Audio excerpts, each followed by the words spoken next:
গিন্নি, কি রান্না করেছো? কোনো ঘ্রাণ পাচ্ছি না তো। আজ মনে হয় আমার আর খাওয়া হবে না গো। সকাল সকাল আবার আমার রান্নার খুঁত ধরতে আসলে কেন? তোমার জন্য আমার রান্নাটা করেও শান্তি নেই।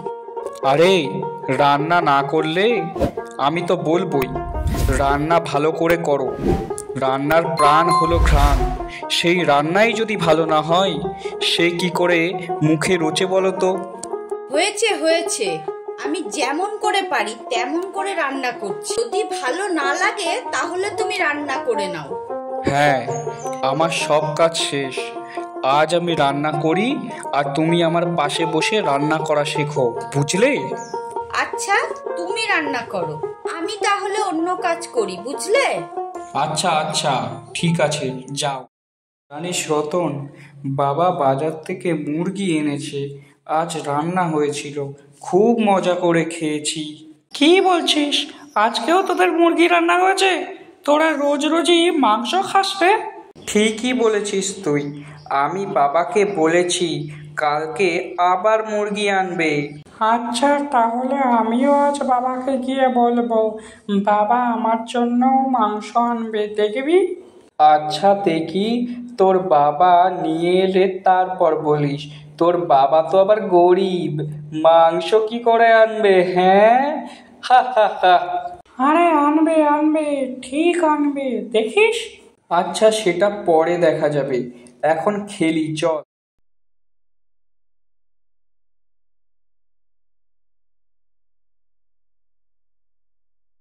এই যে রাধুনি ভাই, পরশু আমার বড় মেয়ের বিয়ে, রান্না করে দিতে পারবে? পারবো পারবো, নিশ্চয়ই পারবো। রান্নাই যে আমার কাজ।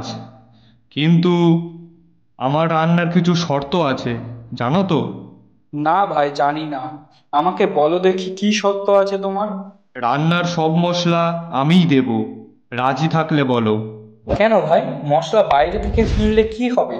আরে, রান্না তো স্বাদের হয় মশলাতেই। ওটাই যদি ভেজাল হয়, তাহলে কি আর সেই স্বাদ আসবে? ও আচ্ছা, বুঝলাম। এই ব্যাপার। তুমি তাহলে তাই দিও। 200 জন লোকের রান্না করতে হলে মশলার টাকা সহ কত টাকা দিতে হবে সেটা বলো। এই 1,000-5,000 টাকা দিলেই হবে। না না, আমি 5,000 টাকা দিতে পারবো না, 1,000-3 টাকা দিতে পারবো। হবে কি সেটা বলো। ঠিক আছে, আমি সকালে পৌঁছে যাব।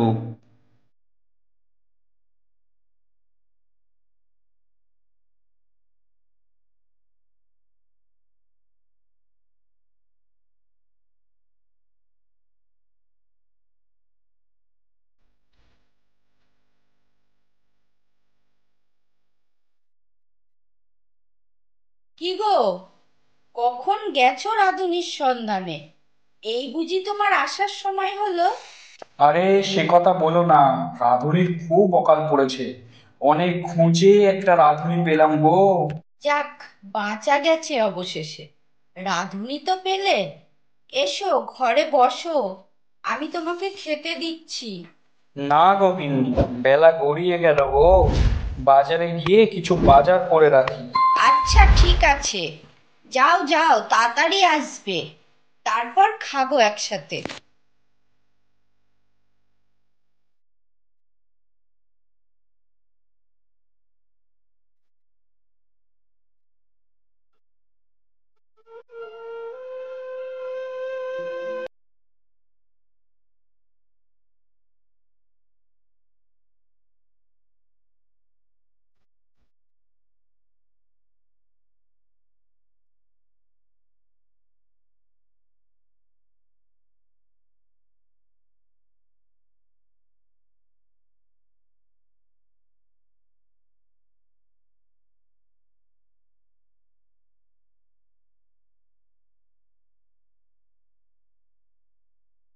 মাংস দাও তো কেজি 20 মতো। বাবা, এত মাংস! কি বাড়িতে কোনো অনুষ্ঠান আছে নাকি? হ্যাঁ গো দাদা, মেয়ের বিয়ে, তাই মাংস দিচ্ছি, লোকজনকে খাওয়াবো তাই। তাহলে তো আমারও নিমন্ত্রণ, হা হা হা। হ্যাঁ, সে তো অবশ্যই। এখন তাড়াতাড়ি দাও তো দেখি, এখনো অনেক বাজারই করা বাকি। আচ্ছা, তুমি বাকি জিনিস কিনতে থাকো, আমি মাংস কেটে রাখছি, তুমি ফেরার পথে নিয়ে যেও, কেমন? আচ্ছা আচ্ছা, ঠিক আছে ঠিক আছে, আমি যাবার পথে নিয়ে যাব।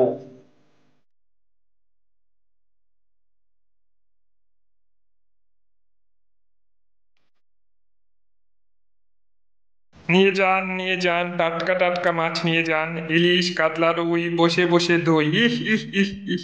কি গো দাদা, কি মাছ নেবে বলো, আমার কাছে অনেক ভালো ভালো মাছ আছে। তা তোমার মাছ ভালো হবে তো? মাছ ভালো হবে না মানে? আলবাত হবে। আমাকে ভালো ভালো দেখে 5-6টা মাছ দাও তো দেখি। ঠিক আছে, ভালো দেখেই মাছ দিচ্ছি, নিয়ে যাও তাহলে।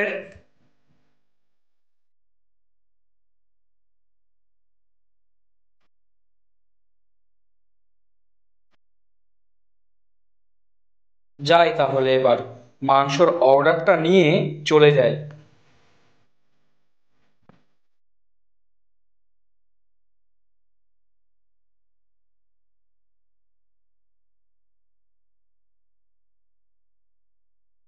কি গো গিন্নি, তুমি কাঁদছো কেন?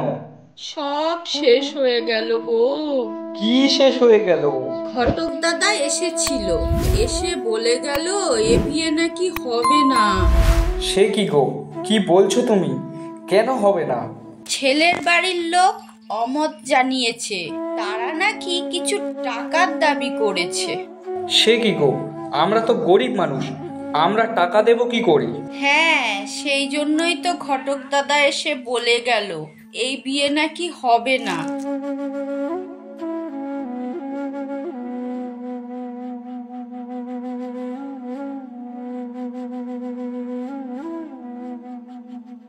বাবা, আমার না আজ খুব মাংস খেতে ইচ্ছে করছে, আমাকে মাংস খাওয়াবে বাবা?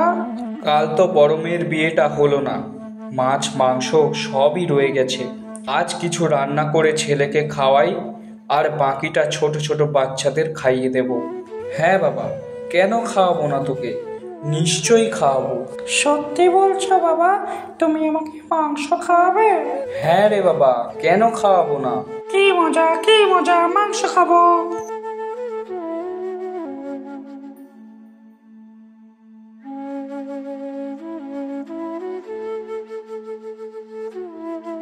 কি, বাড়ির সব কোথায় গেলে গো?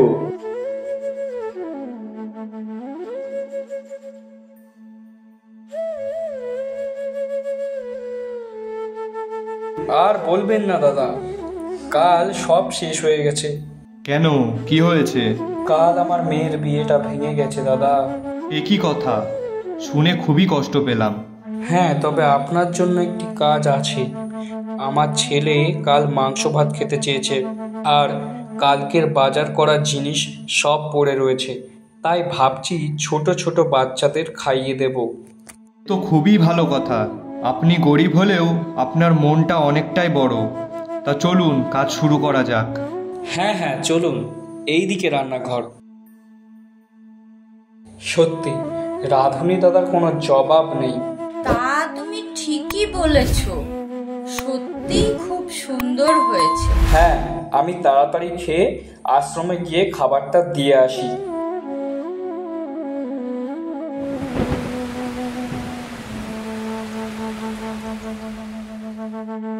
ও শুনছো, এবছর তো মনে হচ্ছে বর্ষা আর থামবেই না। বর্ষা না থামলে তো আমরা না খেয়েই মারা যাব। ঘরে তো কোনো খাবার মতো কিছুই নেই। হ্যাঁ গো গিন্নি, সেটা তো বুঝতেই পারছি, খাবার থাকবে কি করে। আজ কটা দিন ধরে যেভাবে মুষলধারে বৃষ্টি হচ্ছে, এর জন্য তো আর কাজেও যেতে পারছি না। কি যে হবে সেটা বুঝতে পারছি না। হ্যাঁ গো, এই বর্ষায় তো কোথাও কাজও পাওয়া যাবে না। কাজ না পেলে আমাদের যে না খেয়ে থাকতে হবে। যত জ্বালা আমাদের মতো গরিব মানুষের, না পারি ভালোভাবে বাঁচতে, না পারি মরতে।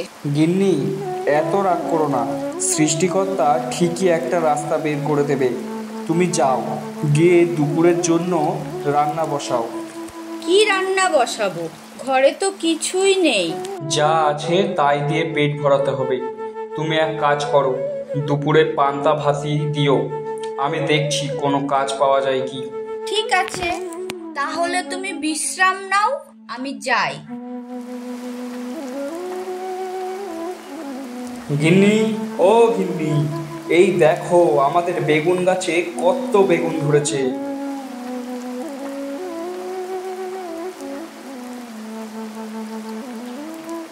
হ্যাঁ, তাই তো, অনেক বেগুন ধরেছে দেখছি। আমি ছাতা নিয়ে বেগুনগুলো তুলে আনি। দুপুরে পান্তা কটা খেয়েই কাটিয়ে দেবো, আর রাতে খিচুড়ি আর বেগুন ভাজা খেয়ে নেব। তাই করব তাহলে, খিচুড়ি আর বেগুন ভাজা খেতে ভালোই লাগে। গিন্নি, হলো খিচুড়ি, আর কত দেরি করবে বলো তো? হ্যাঁ গো, তুমি হাত মুখ ধুয়ে বসো, আমি তোমার খাবার নিয়ে আসছি।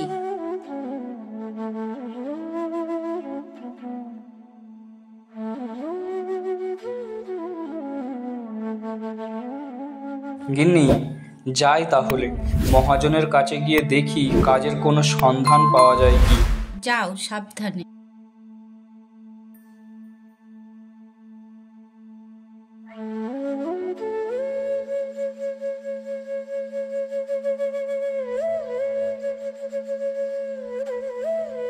কি হে রতনের বাবা, কোথায় চললে? তোমার নাকি কোনো কাজ নেই? এদিকে তোমার মেয়ের বিয়েটাও তো আজ পর্যন্ত দিতে পারলে না। তাহলে বাড়িতে কি সবাই না খেয়েই থাকছো নাকি? ওই উপরওয়ালা যেমন রেখেছেন তেমনিই চলছে। আর মেয়ের বিয়ে ভগবান চাইলে সেটাও হয়ে যাবে। ছেঁড়া কাঁথায় শুয়ে লাখ টাকা শখ কত, সামান্য খাওয়ার টাকাটা নেই, আবার মেয়ের বিয়ে দেবে। হা হা হা। বাবা, তোমায় দেখে তো মনে হচ্ছে অবস্থা সচল। তুমি আমাকে কিছু সাহায্য করতে পারবে? ধুর, এইসব ভণ্ড ব্যক্তিদের সাহায্য করার মতন অর্থ আমার নেই। তুমি অন্য কোথাও যাও।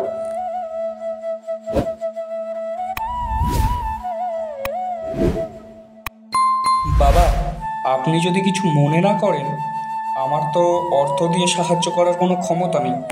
আপনি যদি এই গরিবের বাড়িতে দুমুঠো অন্ন গ্রহণ করেন, তাহলে আমি ধন্য হব। ঠিক আছে বাবা, তাই হোক।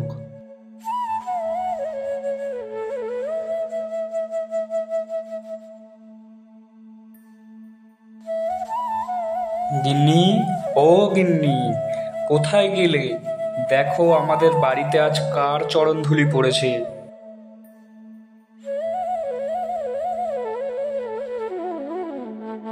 আসুন বাবা, আমাদের এই গরিবের বাড়িতে আসুন।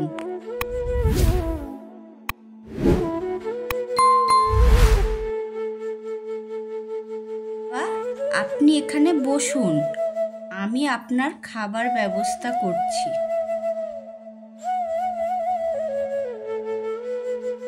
কি গো, কি করি বলো তো? তুমি তো বাবাকে নিয়ে চলে এলে, এদিকে যে আমাদেরই ভাত বাড়ন্ত। যা আছে বাবাকে তাই দাও। আমাদের সবার তো খাওয়া হয়ে গেছে। ঠিক আছে, তুমি আমার ভাগেরটাই দিয়ে দাও। অতিথি নারায়ণ, সে খেয়ে তৃপ্তি পেলে আমারও পেট ভরে যাবে।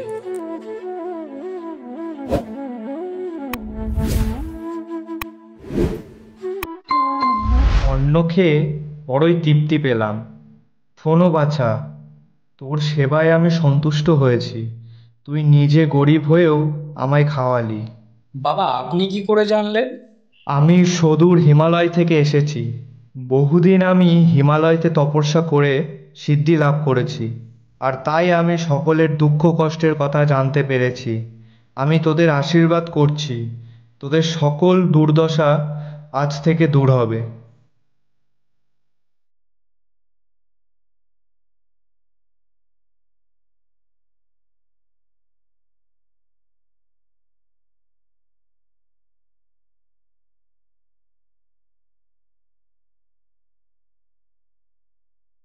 কি হে শঙ্কর, বাড়িতে আছো নাকি?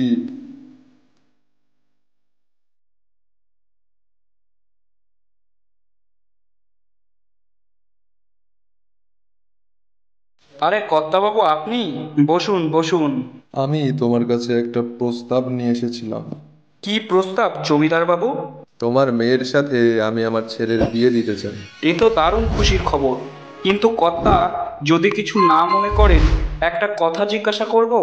হ্যাঁ হ্যাঁ, বলো না, কি জিজ্ঞাসা করবে? আগে কর্তা, আপনি এই গ্রামের জমিদার হয়ে এই গ্রামের একজন গরিবের মেয়ের সাথে আপনার ছেলের বিয়ে দিতে চান কেন? তা তুমি প্রশ্নটা মন্দ করোনি। তবে শোনো, বছরখানেক আগে যখন তোমার মেয়ের বিয়ে ভেঙে গিয়েছিল, তখন তুমি যে মেয়ের বিয়ে ভাঙার দুঃখ বুকে নিয়েও আশ্রমের বাচ্চাগুলোর মুখে খাবার তুলে দিয়ে তাদের মুখে যে হাসি ফুটিয়েছিলে, তা দেখে আমি মুগ্ধ হয়েছি।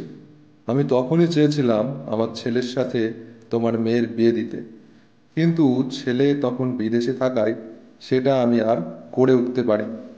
আজ আমার ছেলে বাড়িতে ফিরেছে, তখন আর সময় নষ্ট না করে আমার ছেলের বিয়ে সম্বন্ধ নিয়ে চলে এলাম তোমার কাছে। বেশি দেরি করতে চাইনি, যত তাড়াতাড়ি সম্ভব ওদের 4 হাত এক করে দিতে চাই। আমার কোনো আপত্তি নেই কর্তাবাবু, আপনি যেদিন বলবেন সেদিনই আমি আমার মেয়ে বিয়ে দিতে রাজি।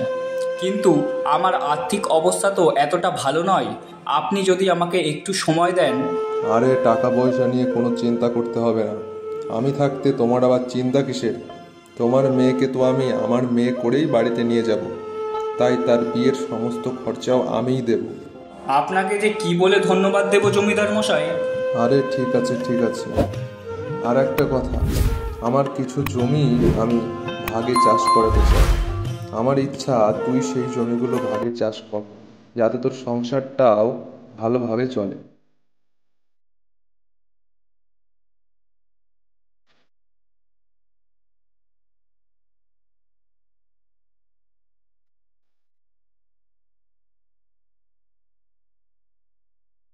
আগে কর্তামশাই, আমার চাষ করে প্রচুর লাভ হয়েছে। তাই? তাহলে এবার আর তো কোনো চিন্তাই রইলো না। তাহলে এবার আমরা ওদের বিয়েটা দিয়েই দিই। ঠিক আছে কর্তামশাই, দেখলে তো বন্ধুরা কিভাবে নিজে না খেয়েও গরিব দুঃখীদের খাইয়ে সৎ হয়ে নিজের মেয়ের বিয়ে দেওয়া যায়।